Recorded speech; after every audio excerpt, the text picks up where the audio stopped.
Jill and I just finished our Rebelle Rally training. We did. Our first set of training, we had 2 days of off-roading training and 2 days of navigation training. And which part was your favorite, Jill?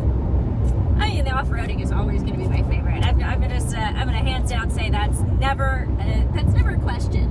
But Never a question. what I learned the most in was during the navigation. I learned a ton during navigation, yes.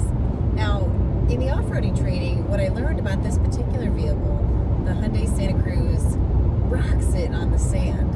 It does. It really knows how to paint the sand and float on top of it so beautifully. I had a blast driving this in the sand, and I wasn't nervous about driving it in the sand, but I didn't know how it was going to perform or how it was going to feel. It was keeping up with the Lexus GX that was in front of us, Yeah. Toyota 4Runner, Jeeps. You know, we couldn't do it all on exactly the same hills, but we did quite a bit of it. Yeah. I wouldn't say that I was nervous about driving in sand, but I know what happens when you get stuck in sand. You get really, really stuck. So, I guess that was something that was weighing on me. And, you know, they did take us through an exercise where, so first off, before we went onto the dunes, we did get stuck.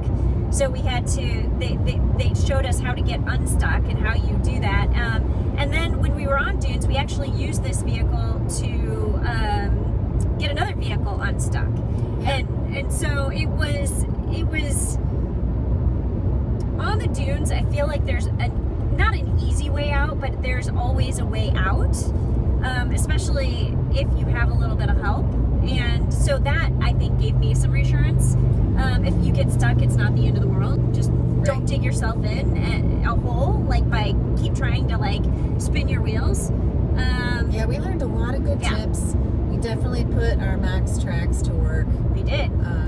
And we used our shovels to dig out. We also used a receiver hitch to pull a Jeep out of the sand. And that was impressive. That was dang impressive. You know, we had a soft shackle and a bubba rope. Yep. Recovery strap, and we pulled it right out, no problem. So that was impressive. I thought the Santa Cruz did really well. Yeah, and I mean, it's not like we towed them out. Basically, what we were doing is we were just giving them a little, like, we were not going to be able to get behind the car and push. we were not going to be able to do that. So it was just, while we had the tow strap attached, we also put max tracks under on all 4 wheels. Then, you know, Kristin was driving. She gave it a little bit of gas, and then the driver of the Jeep gave it a little bit of gas. And so it was like a team effort to try and get out. And all she needed was just a little bit of momentum, and then she came right out. So, but it was just one of those exercises. It was like, oh, we could do this. Yeah, and obviously, I mean, we drive. We write about cars. We drive for a living. We do lots of driving. So that was really cool for us to kind of put that into practice. And then going to navigation training, learning how to plot on a map, looking at topographical features, using our compass, using a plotter, all of those things. We rely so heavily on GPS now. We do. You know, we have GPS on our map right here. Yeah, we're using it now. We don't have time for plot pointing back to the airport. We're going to drop the Santa Cruz off with some of our gear. You know, we tested out a tent from REI that thought it was great and easy to put up, but it wasn't big enough. So we need a bigger tent with a similar structure. Sleeping bags are good. We need more pillow, and we need better sleeping pads. Yeah, better sleeping pads. So, you know, we could use some recommendations. If you are a regular overlander camper, this is not something I've done a lot of in my life. So, you know, we're going to be dirty. We're going to be sleeping outside. We are 100% roughing it along the way. And they did say the first 3 days are probably going to be really, really cold. So, cold, yeah. Heat gear, or I guess cool gear is what you would say if you've got some recommendations on sleeping bag liners or like things that you would wear because it's going to be cold. I've heard wool is really good, because it absorbs the heat and it helps you stay warm and it doesn't stink. I don't know if that exactly is true, but we'll find out. We'll find out, because by the way, showering isn't really going to be that much of an option. I think we've both had one real shower in the last 4 days.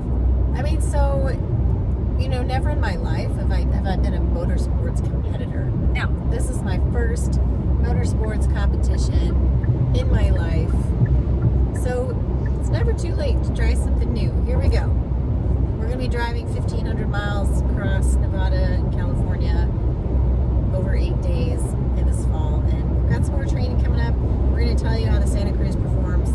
But, you know, there's a reason we picked this vehicle to drive in this competition. And it's because it's got so much going for it. And we'll give you more of the updates as we go. They did add a skid plate. They added some all-terrain tires. They put a spare tire. You can see it in the rearview mirror. They strapped it onto a rack on the back. Yep.